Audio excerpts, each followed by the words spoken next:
is Kyle Whittingham ready to change his identity at Utah football? This, I think, is a critical question when we talk about recruiting, because you don't go to Utah if you're a wide receiver or a quarterback because, well, the Utes don't throw the ball. Well, now you have Charlie Brewer, who has pedigree, who has experience. He led Baylor to phenomenal heights, and I think the Utes are expecting him to do the same thing. The question is, Jake, will Kyle Whittingham allow him to be that guy? Well, I think, coming out in this first game against Weber, I wouldn't be surprised to see, a change in mentality. It's your first game. You want to see really what Charlie and this offense can do against a team that you really should handle, and basically you handle every single year.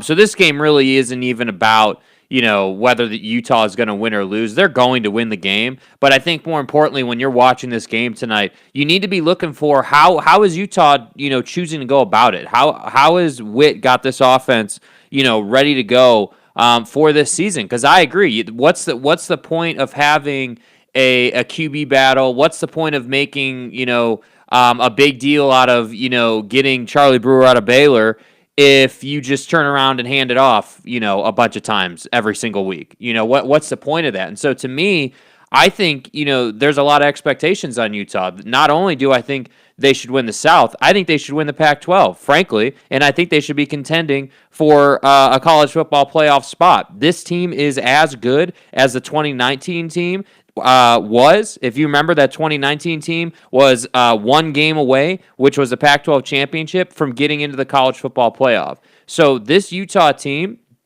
has expectations. That said, I do agree, when you've been running the football and you've been a ground and pound team, a gritty team, a punch you in the face kind of team on the ground, and you've been that for the last 10 seasons, I would say, it's going to be interesting to see how that shift occurs. That said, I do expect a shift to occur when you've got, a guy in Britton Covey who is a veteran on this team. He may not be the biggest guy in the world, but he definitely is experienced, and he's definitely going to be a key factor for this offense. I would expect to get him going early. I would expect to get the run game going early and work the pass game off of that. So, yeah, and I think Brant Kuthi has to, be one of the most excited guys in that locker room to have Charlie Brewer here. He's already arguably one of the best tight ends in the country. To get him the football, I think it is a no-brainer. But the Ty Jordan situation obviously has lingered around this football team since that tragic incident took place. And they're going to honor Ty several times here at the beginning of the season, and it will be interesting to see how this team bounces back in the run game. It'll be interesting to see, how much run-pass balance do we get? Because, again, I don't think this is a secret or any kind of a groundbreaking preview and analysis. Kyle Whittingham would prefer to grind games out. I think Kyle Whittingham would prefer to have his offensive line maul guys and run for 200 yards, and I think he'd be fine if they won 21-17 every single week. But that's not the Pac-12 these days. That's not college football these days. And I think Kyle Whittingham knows if this program's going to take a step to the next level, his offense finally has to catch up to his defense. And to do that, you have to have a quarterback that's capable of carrying the load. And I think for the first time in a long time, I don't think it's too much of a stretch to say for the first time in Kyle Whittingham's tenure as the head coach of the University of Utah, that you have a legit throwing first offense, pass first offense. You have talent on the outside. You have Charlie Brewer. I think Cam Rising at some point is going to have to play a key role on this team as well. But right now out the gate, you're going to have to get a real stellar performance from your offense. I mean, and listen, Weber's not somebody that you're worried about losing to, but this is a team that can give you a little bit of trouble. So it'll be interesting to see, does Utah come out and win 53-10? Probably not. But this is one of those games where you're going to work out a lot of kinks, and I would expect to see Charlie Brewer throw the ball all over the place. I think that's what people need. That's what people want. And to what you were saying, Jake, about the way the offense is built, when you have guys like Kuthi and Covey, I think you have weapons to play the kind of game that your talent dictates. And not to be redundant, how many times have we said, man, if Travis Wilson could just throw the football? Yeah. All these quarterbacks that you've had for years, if Shelley, if this guy, if that guy, if you finally have the guy. So Charlie Brewer, you don't have to if or wonder anymore. He's a proven commodity. I want to see him come out and throw the football. Yeah, I want to see them prove a point. I want to see them show that, this road grader of an offensive line, because it's no secret. They have a massive offensive line at Utah. This road grader of an offensive line, I want to see them use the offensive line in multiple different ways. We know you can run the football. There's no, that's not even in question. But what I want to see is I want to see them establish the run and then use that established run to open up the play action game. And if you want to take that one step further and you want to go a little more, heavy pass against a team like Weber that you really should, dominate, okay, I could kind of see that. But I just think that, it used to be the conversation with Utah was, all right, we've got this dominant defense. We're going to hold teams down. We're going to beat teams up. And the question just is, can we score 20 points?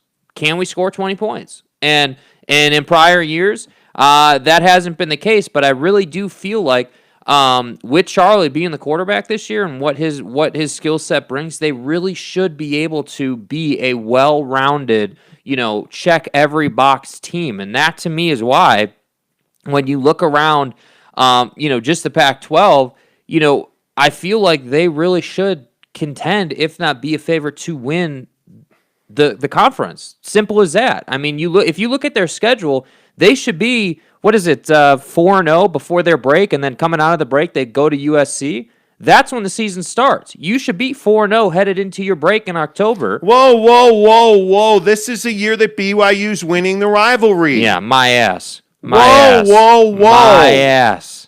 So you don't think BYU is going to win the rivalry game this year? No. Oh, I think they are. No.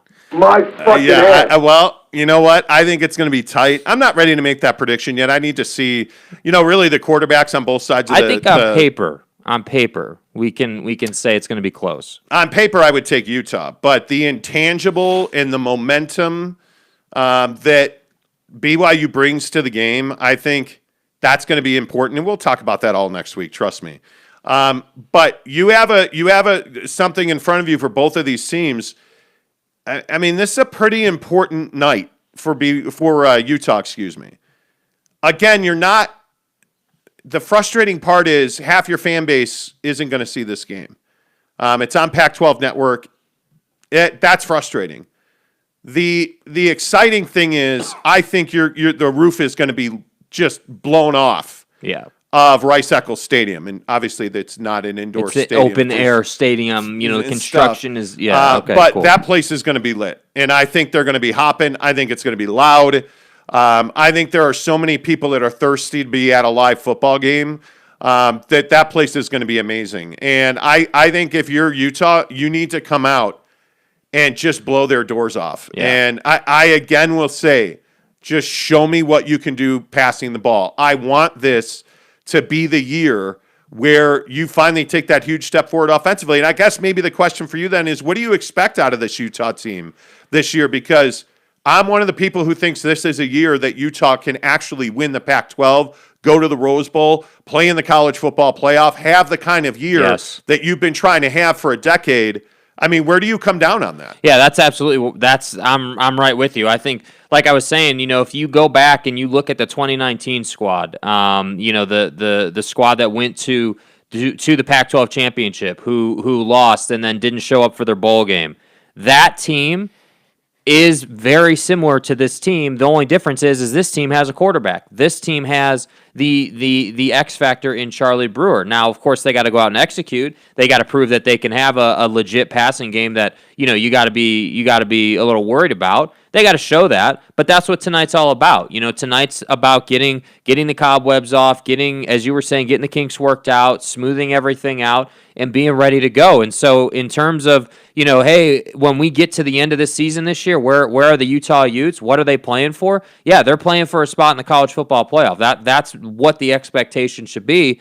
And I think once you get into that Final Four, once you get to the college football playoff, and you've cemented yourself as someone there, then I think we can say, okay, Kyle Whittingham has taken this program to the next level once again, because you wouldn't, if that happens, you only got there because Charlie Brewer had a big year, because you have this awesome offensive line, because Devin Lloyd and the defense played their ass off. So, well, and that experience is something that I think this Utah team's going to have to lean on. I mean, when you have all these guys that are coming back, and you look at the way that they ended the season. I mean, you can't help but feel very good about what you have and what you should do this year. The problem is that when you look at Utah, I think that the offensive line is consistently a question mark, and I am a guy that believes very much in Jim Harding. I think he's a very good offensive line coach. I think that he is the right guy.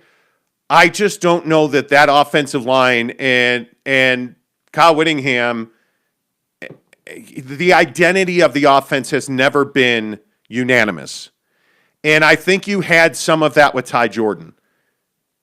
But now what? You have that tragedy, and now again, you're remaking the identity of your offense because, you can't expect your run game to be as potent as it was.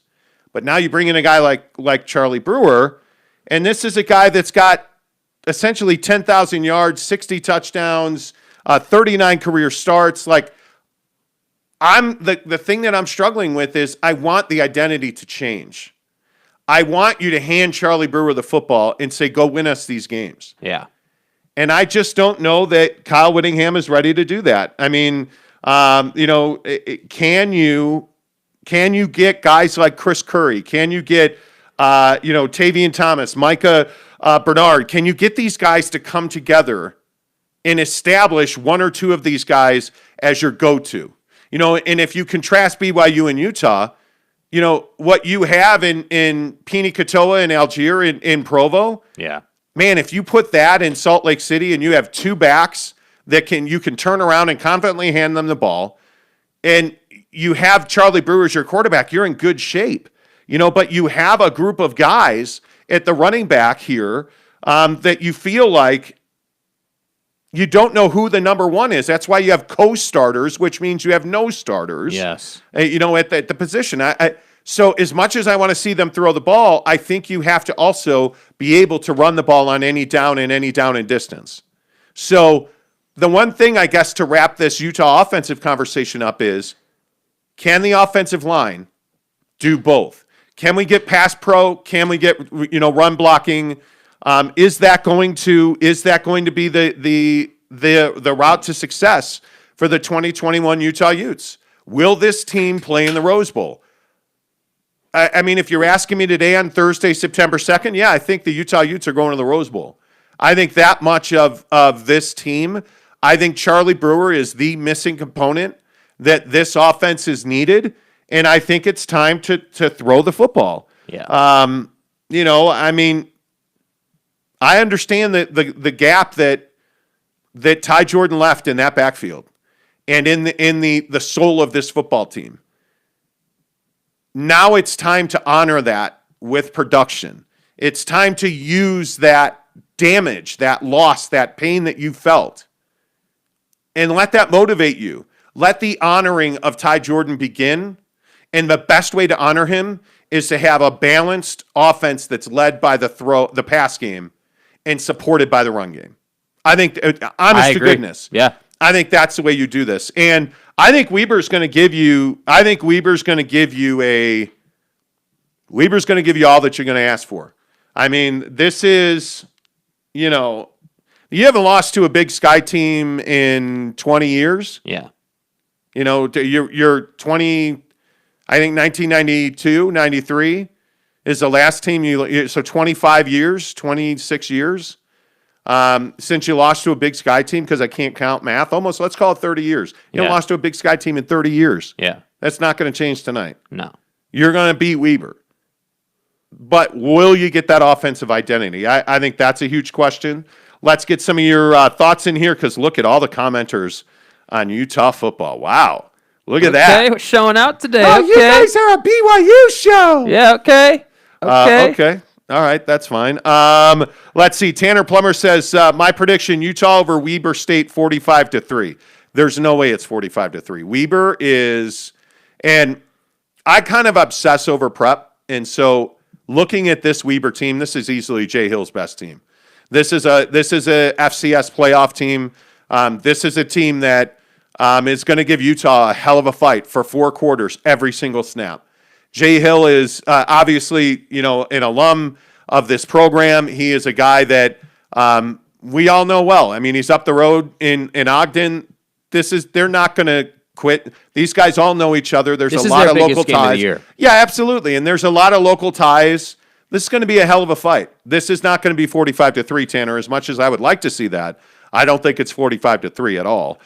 Spencer Morgan says, every year Utah and the local media tries to sell us that they will have, quote, an awesome new offense. This is the year. But every year the offensive line is poor in pass pro. Utah has been 70th or worse in tackle for loss allowed. That's been a problem.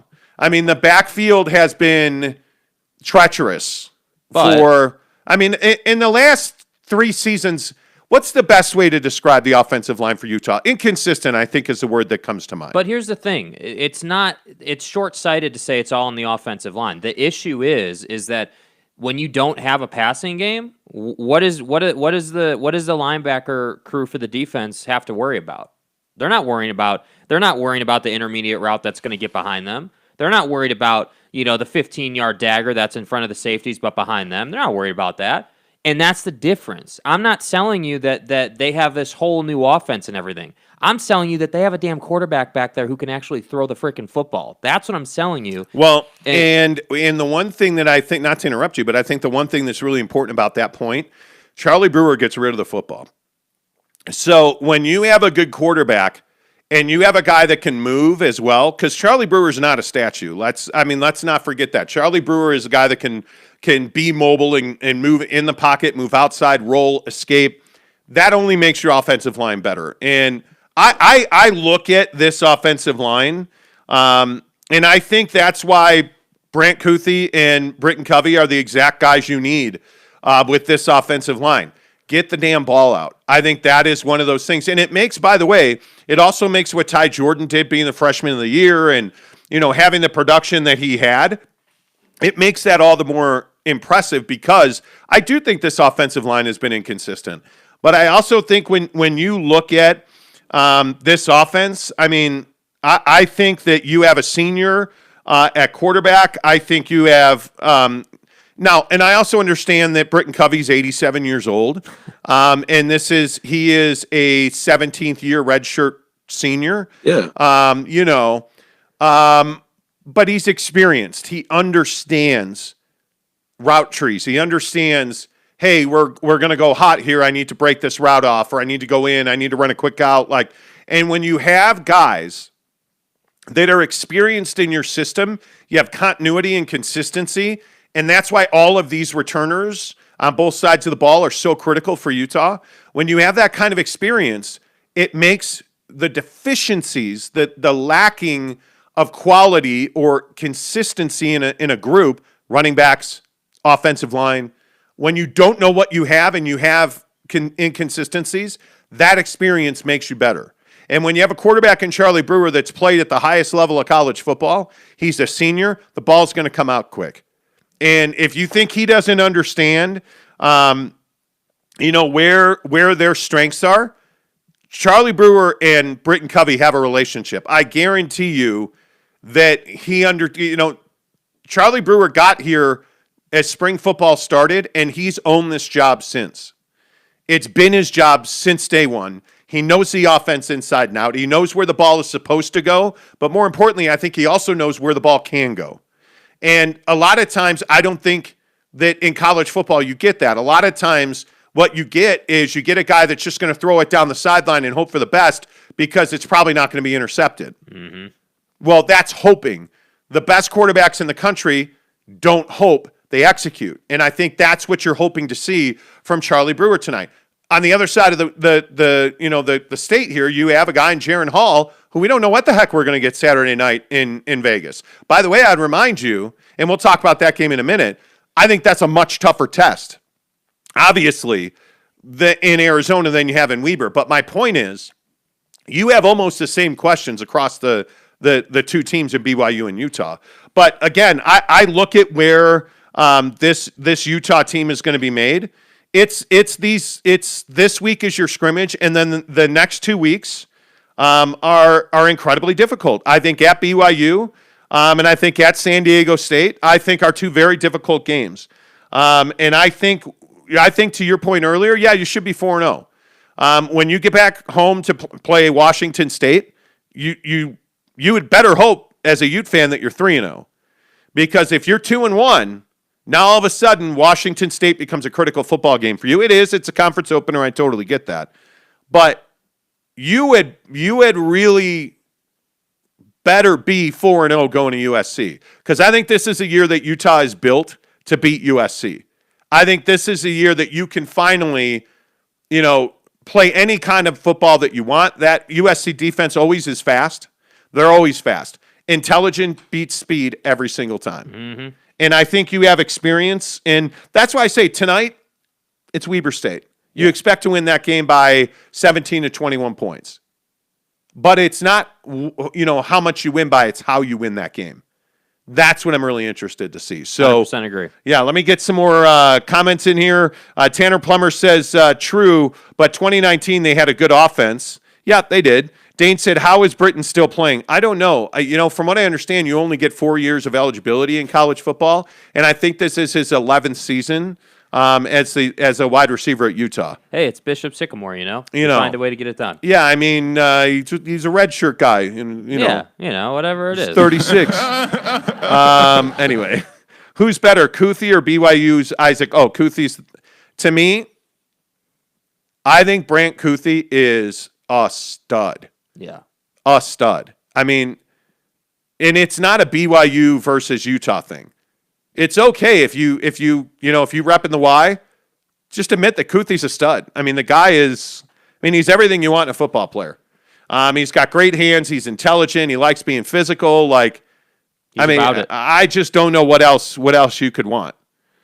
So for my money, I love the guy. Brylark says if Utah wins to win a chip, if Utah wants to win a chip, they'll need to win this game 53-10. If it's even within 3 scores against Weber State, how are you going to fare against the Clemsons and Alabamas of the world? I'm not saying you're wrong about that, but this is just one of those games. You need to come out, and I would say you almost need to not care what the score is. Just win the game. Because you've got to get Charlie Brewer settled into this offense, and I think he is. Yeah. Now you need to execute that. You need to, when you come out tonight, you need to get everybody going in the right direction. This is the Nick Saban thing I talked about earlier. Does Utah have all the right guys on the bus in all the right seats, and we're all driving in the right direction? Mm-hmm. Is that where this Utah Ute football team is? Ask me Tuesday. Or are we seeing a lot of incompletions, a lot of drops, a lot of mistakes, that kind of stuff? Yeah. That's what you're looking for tonight. I mean, it's not this game tonight is not rocket science. This is a very simple game. They're winning this game either way, but it depends how you win the game and what you win it by. If you win it 53-10 and you do it with 400 yards passing, you're going to feel real good about yourself. If you win it 27-14 and you do it with 200 yards on the ground and 150 in the air, you're not going to feel good about yourself. That's not what we're looking for tonight. We need a big passing game tonight. We need to get everybody going, and then at the run game will follow. That's typically how football works. But we'll see. I think this whole narrative about Kyle Whittingham being willing to change the dynamic of this team is real. I think when you are standing on that sideline and you're running this team and you've been running the hell out of the ball for 10 seasons, it's I'm not saying it's unrealistic or hard to do it, but it is effort. You have to choose okay, I've got a guy I can trust to make these throws now, so let's go ahead and let him do that. I just think that's a difference from the past. Yeah, and I think Andy Ludwig's going to have to do something he's not comfortable doing. And it'll be interesting. I mean, as important as the mobility of quarterbacks has been over the last couple seasons at Utah, I just feel like now Ludwig's got to change his stripes almost, which is asking a lot. I totally understand that. But you have to build an offense around the weapons that you have. You don't build an offense that you want to run and then force, square pegs into round holes. You have to build an offense around the weapons that you have. Build an offense, call a game that suits the talent on the field. And I think that's going to be another one of the things to watch tonight because, again, when we talk about the running backs and this running back by committee thing, that can only last so long. When you talk about the Clemsons and the Alabamas, they don't generally have running back by committee. I mean, you look at Trevor Lawrence and Travis Etienne. I mean, that's as clear as an example as you can. You look at all the great backs recently that's come out of Alabama. You look at Mac and Cheese up in New England, the starting quarterback now, and Mac Jones. And I mean, you generally need a stud at quarterback, wide receiver, running back. I think you've got that at quarterback. You've got that at wide receiver. Do the Utes have that in the running back room? I don't know if you have that in the backfield. And it's interesting just looking at the numbers. I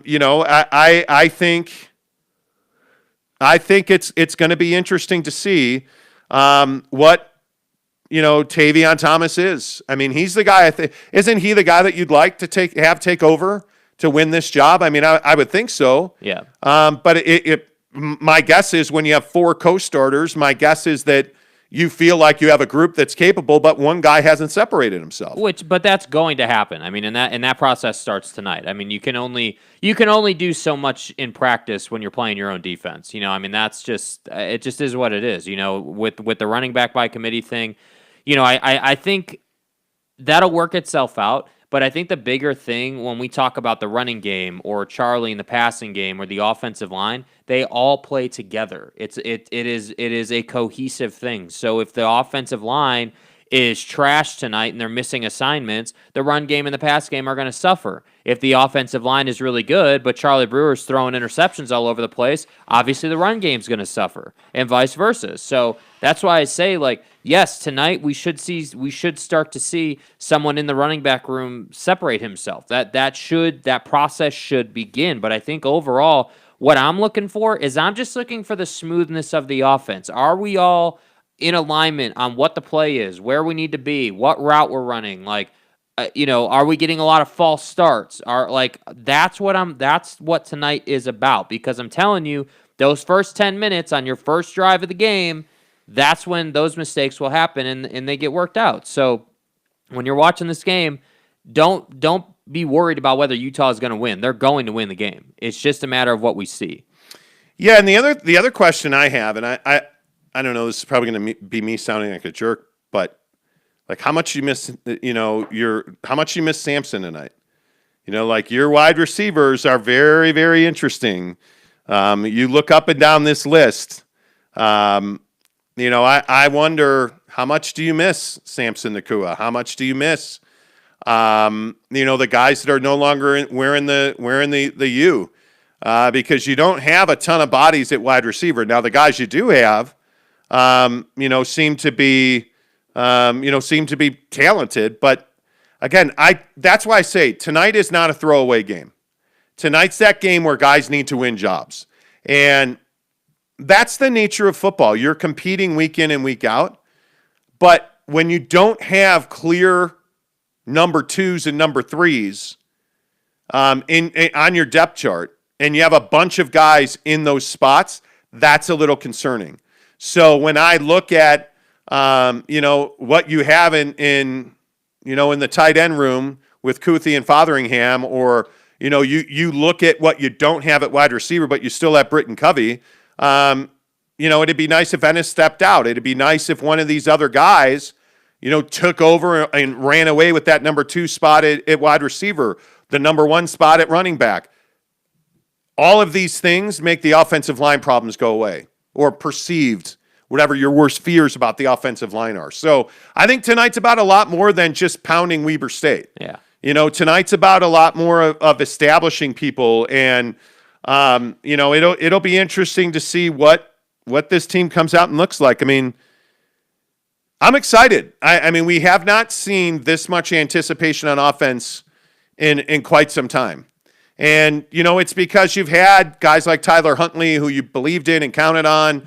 Last year you really, Ty Jordan, and now all of that has changed. And there's been so much turnover in the, like, when's the last time you saw somebody that was a Rose Bowl contender have this much turnover talent-wise? That's been a long time. It doesn't happen a lot. Yeah, it's been a long time. Yeah. So it'll be interesting to see. What comes up more often, Utah having good wide receivers or BYU's national chip in 1984? Well, I don't know. BYU, a lot of people talk about 1984, but it's because you won a national championship. At Utah, I mean, I go back to, Drez Anderson and Kenny Scott, or I mean, Utah's always had talent. The reason you haven't had elite wide receivers and elite wide receivers that progress to the next level is because you haven't had an elite quarterback. Yeah, you haven't had a quarterback that you allowed to throw the football. You haven't had an offense where you were pass first. So big time wide receiver recruits don't want to go to Utah. Big-time quarterback recruits don't want to go to Utah. But then again, if you look at the way Witt and his staff have recruited, Charlie Brewer's the exact right remedy. Because if he comes in and he has a big season and he takes Utah to the Rose Bowl, because it will be Charlie Brewer taking Utah to the Rose Bowl, if he does that, now all of a sudden it opens up your quarterback room to a lot more talent that in past years you would have never even been able to get into their living rooms. Yeah. Because they're not going to talk to Utah because I don't want to go to a place where they run the ball constantly.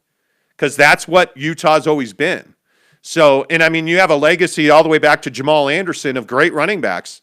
I mean, if you look at Booker, if you look at, Jamal, if you look at all these guys, Zach Moss, Ty Jordan, all these guys, Ty Jordan would have played in the NFL. You look at Jamal Anderson played in a Super Bowl. You just look at all of these guys, and you start to understand that this is a run-first team, and it has been for a very long time. And if you want to win a national championship at Utah, you got to become a pass-first team. It's uncomfortable. It's outside of your comfort zone for sure. But that's what you have to do. You know what I mean? I don't know. Kenny, I love you, but you're dead. He says, with all my life on the line, I'm picking Weber over Utah. People are misinterpreting what I'm saying. The Kenny Memorial Show will start Tuesday morning at 6:30 Mountain Time. Man. Don't risk your life on this game. Nothing is guaranteed in football. Brylark says, this is a tune-up game. That should be a demolishing. I agree with that. Spencer Morgan says you're not going to see a lot of offense tonight versus Weber. Well, no, because you don't want to show everything. But what you'd like to see is a running back win the job. At least have a head forward in going into the BYU game. Yeah. You'd like to see. This is a game where you want to see your threes and fours and the bottom quarter of your roster, the guys that made this football team, the bottom quarter of the roster. You want to see them have nights. This is like the last preseason game in the NFL. Yeah. You want guys who are on the cut line to play well. And that's what you need. So to do that, though, the starters got to come out and roll. You got to put up 21, 28 points in the first half. That's what you want to see. And then you're going to sit a bunch of guys down, and I want to see Cam Rising in the second half do the exact same thing. Yep. And I want to see the third, fourth, and fifth wide receiver do the same thing. And I want to see one of these 19 running backs do the same thing. That's what tonight's about. But you're not going to see, 3/4 of the playbook tonight. Why would you do that when your rival is going to be watching and, that you have a huge game next weekend in Provo? Why would you do that? You wouldn't do that. Tanner, whoa, hey, comment dump. Sorry, Tanner, I lost your comment there. Daryl Adams says Utah over Weber 30-10, BYU over Arizona 35-20. That's interesting. 35-20 would be a hell of a win for BYU. I think this Arizona defense is going to be much better than anybody realizes. And when you have a really decent defense against a young, inexperienced quarterback, and that's the other thing about Jaren Hall. Can we stop saying he's experienced? Jaren Hall is not experienced. Yeah. He is an inexperienced quarterback. He's never been the guy at BYU. And now you are the guy on a team that's got a whole hell of a lot of talent on it. Yeah, there's going to be mistakes, for sure. Yeah. There's going to be mistakes made, but it's how you bounce back from those. Mick Stevens says, I'm pulling for future Big 12 member BYU. Hey, man. Okay, there you go. Sam Kim says, finally caught this stream. I will say this about you guys. The perspective is unique. Is that a good thing? I don't know. Brylark says, I've always said if you have two quarterbacks, you really have zero quarterbacks, and that's the truth. Completely agree, dude. Sam Kim says, a BYU-centric podcast is an eye-opener to this Pacific Conference West Coast guy. I don't know, are we BYU-centric? No. We're not BYU-centric. We happen to be talking about them a lot because, well, we're in Salt Lake City and, Big 12 expansion, if you want to call that. I like to call it Big 12 saving their ass. It's happening. But, we've talked about BYU a lot. Brylark, I disagree. Having a quarterback competition is a good thing. Sean Mierzinski says, well, having a quarterback competition is a very good thing. But that competition needs to be won and lost. Yeah, and then you need to start playing games. Yeah, it's two different things. I mean, having a two quarterback system where both guys are playing almost equal reps the entire season is 100% different than having a quarterback battle and one guy, edging the other guy out. So I just think that Utah has their guy. And so does BYU. Look at Arizona. Arizona is going to play a two quarterback system, and look, Jed Fish, a good coach. I think he knows when you play two, you've got none. Yeah, they're rebuilding, though. This is a team that has been bad for, a while now. So, yes, I'm not saying that they're just going to roll over for BYU or somehow this is going to be some easy cakewalk game, but I am saying that BYU, should win this game by at least 10 points for sure. Okay. Hey, man. If that's the way, that's the way you want to roll. All right. Final score prediction: Utah Weber State tonight. I would say like 35-10 at least. I'm going to say 46-24. Okay. I think Weber 24 would be way too much to be giving to Weber. I think Weber is a much better team than anybody gives them credit for. I think this is one of Jay Hill's best coaching jobs so far. Yeah. He has built a team. I think he's built a team that can compete with anybody anywhere they play. Because they're never going to roll over. You know that about Jay Hill football teams. So I would be surprised if this was a blowout. It's not. If this is 53-10, forget it. The Utes are winning the national championship because this Weber team is talented and they're going to fight hard. Yeah. And those two things don't equal 53-10 in my mind. I think you have a lot of questions on the Utah side of the ball. 46-24 feels right. Yeah. The only thing I don't like about that is 24 is a lot to be given to Weber, man. If you're the Utes, you're a program based on defense. So we'll see, though. We'll see. All right, let's switch gears and talk BYU and Arizona. Mm. Well, because this is a BYU-centric show. Right, it's a BYU-centric show. Right? Yeah, I'm kidding. I'm just being me. Well said. Yeah, I thought so, too. I thought that was really well. Yeah, it was well done. My oration, that's not a word. My oratization, that's not a word either. It's not fucking real. The way I speak. Okay. Arizona and BYU, Allegiant Stadium, Las Vegas. I would expect a massive BYU crowd at this game.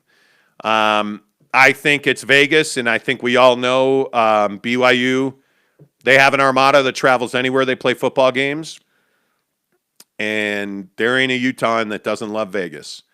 And when you can hop in the car and you can take the kids and you can get great room rates and you can go to Allegiant Stadium and wear your royal, wear your blue, this is going to be a huge BYU crowd. And Arizona's never traveled well. Arizona doesn't, what has Arizona done well? Not sell out football games anytime in the last 55 years. Arizona doesn't even sell out at home. That's a walk-up crowd, and it's usually not great. I don't anticipate that Arizona's going to travel well in this game. It's going to be a home field advantage for BYU. I think that matters. Arizona, I think, is going to be much better defensively than they were last year. And this is going to be interesting. I think when you get beat by ASU, the way that Arizona got beaten by ASU, you learn and you grow, and it tests your character. That's one of those games where you lose 70-7. Arizona lost to ASU.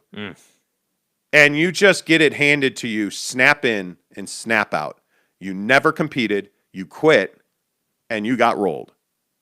And to me, that's why you fired your football coach. And you bring in Fish, and he cleaned up.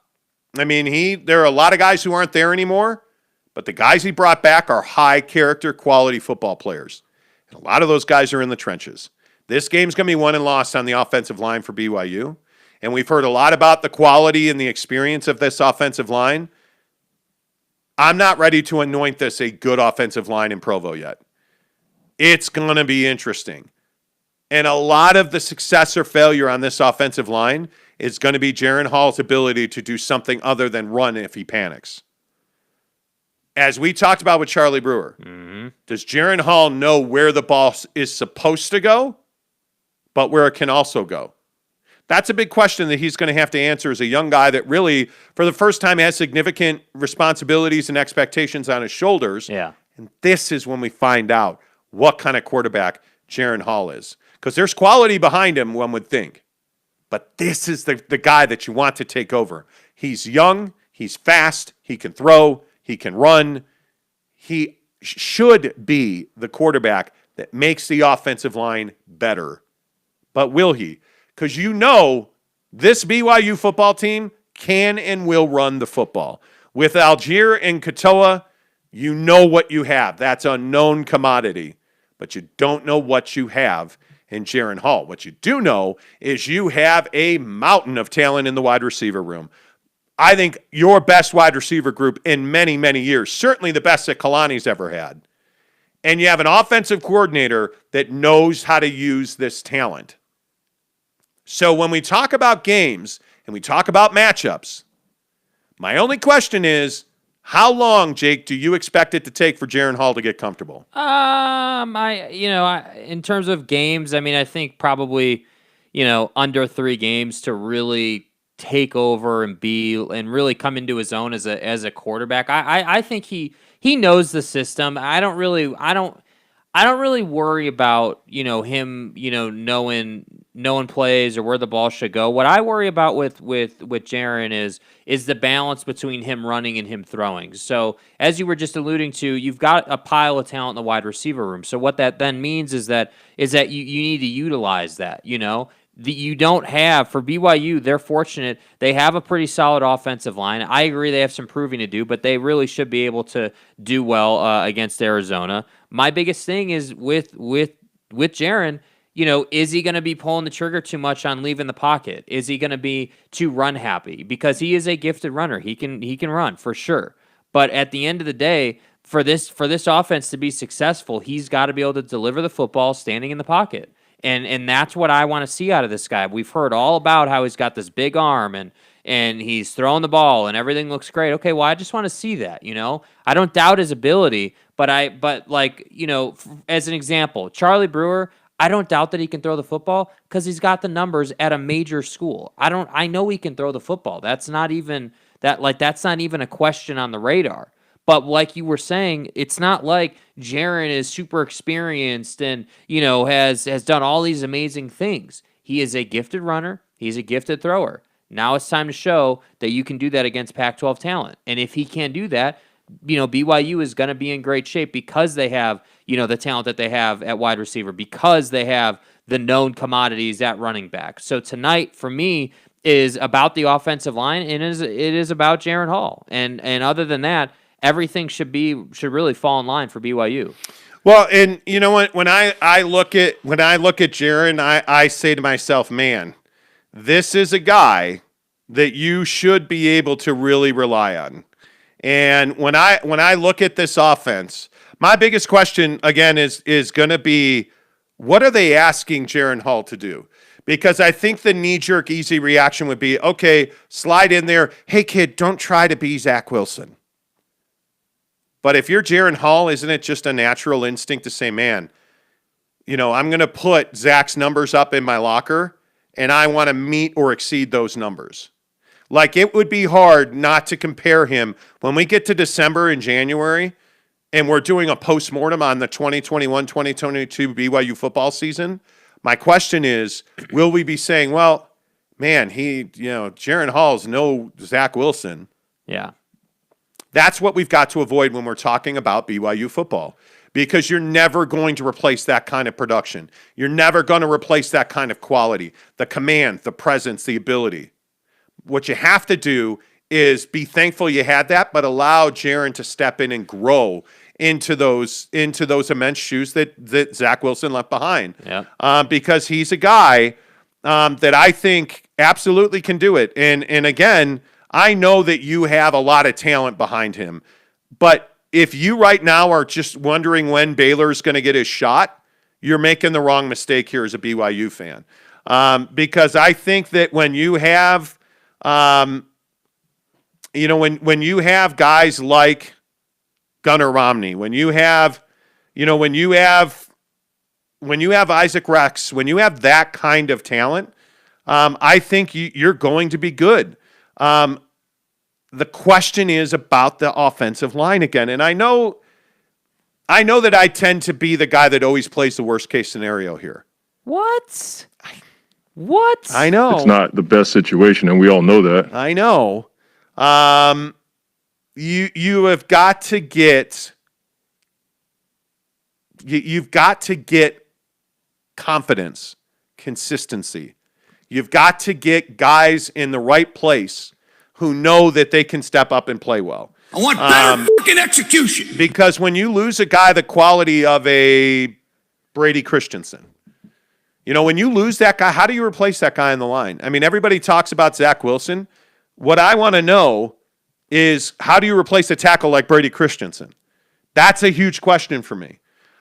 You only have, what do they have, 2 starters back on the line at BYU? That's a huge question for me. Yeah. So when you are so dependent on running the football, that offensive line has to be better than average. They can't just be an average offensive line. And I'm not saying they're going to be bad. Don't get me wrong. When you have that kind of talent and you've got Tyler Algier running the football and you've got a hammer and nail like Algier and Lopini Katoa coming, I mean, that's going to make you better. Jaren Hall's mobile. Again, I think he's a guy that we've seen in camp gets rid of the ball quickly. You just need to be above average on that offensive line, and this team's going to win a hell of a lot of their games. Yeah. I'm just a big believer that you have to be able to, and this is, again, the same conversation we had about Utah, is that offensive line going to be something you're going to have to scheme to help? Or is that offensive line going to be somebody that you're like, okay, we can scheme this way because the offensive line is performing? Yeah. I mean, That's a big last question. year, Zach's numbers, he put up all those numbers because he had protection. That's a lot of what led to, Zach Wilson's success. I mean, yes, he had to make the throws, but I mean, when you go back and watch the tape, he had a lot of protection. And so I think, I just look at Jaren and I say this is going to go one of two ways for Jaren Hall tonight. He's going to get great protection. He's going to form that bond with his wide receivers, and the rest of the season is history. Or he's going to get almost no protection tonight. He's going to be running a lot, and he's going to have to make plays. That's just what it is. And this Arizona defense, it's not a great defense by any stretch of the imagination, but it's an athletic defense. They can make plays if you put the ball in a bad position. They'll make the play. The helicopter kid in Chaz Ayu is going to be a guy that I'm fired up about the helicopter kid. You don't remember that? Oh, I do remember it. Is that what he goes by now? I don't know. Probably not. I'm just being a dick as usual. But I mean, when you land a chopper in the middle of Lavelle Edwards Stadium to announce your commitment, it is what it is. These linebackers are going to be unbelievable. Yeah. That's the group on this. When the Cougars are on defense, these linebackers, this secondary, I think really can get after it. And I know that, recently, obviously, BYU has had some really quality backer play. This group has a chance to be amazing. And with the schedule that they're going to play and the talent that they're going to see, I mean, hell, coming right out of the gate against a an Arizona team that you really should be able to play downhill defense against. Yeah. Then to transition that into Utah, who is a massive step up in size, depth, and talent.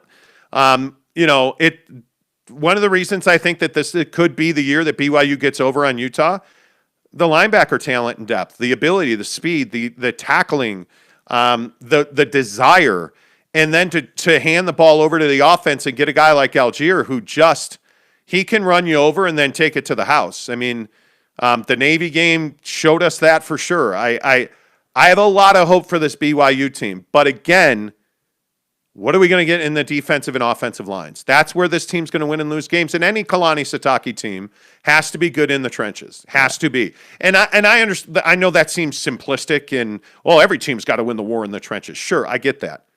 The way Kalani Sitake likes to impose his will on the opponent is by road grading you on both sides of the football. Or you'll see that Saturday. You'll see that Saturday. And then, of course, I think the Nakua brothers, the time for talking's done.